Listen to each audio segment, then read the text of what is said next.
Bonsoir. Un scandale et un destin ce soir dans Complément d'enquête. Le scandale, c'est celui d'Executive Life. C'est l'autre affaire du Crédit Lyonnais. L'enquête, je vous le disais, elle est signée Jean-Bernard Schmitt et Cyril Devaux, avec à la caméra Édouard Perrin et Jean-Dominique Lamy.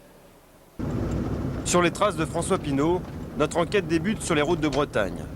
Dans cette campagne parsemée d'exploitations agricoles et de petites menuiseries. La vie de François Pinault prend racine à Trévérien, un bourg de 560 habitants. La famille Pinault s'y installe en 1936, peu après la naissance de François, ici avec ses deux sœurs. La ferme familiale de la Coureusée est toujours debout. Les nouveaux propriétaires, Didier et Annie Frère, l'ont racheté à François Pinault en 1982. Ouais, on va passer par le jardin tout de suite.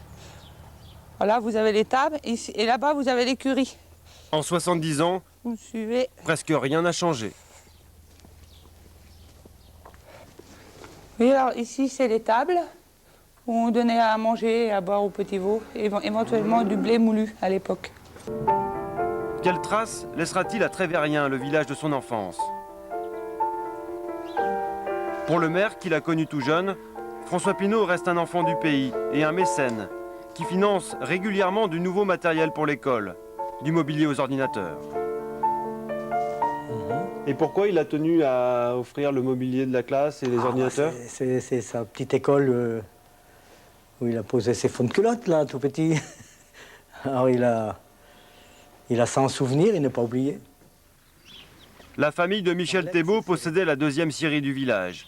Elle a aussi fermé il y a quelques années. Le maire comme son fils ont assisté à la saga Pinault en spectateur depuis le bord de la route. Il passait ici, il ralentissait, bien sûr, il regardait, il donnait un petit coup d'œil à la scierie. Bon ben, comme j'aime bien les voitures, donc il passait soit en Mercedes ou en Porsche.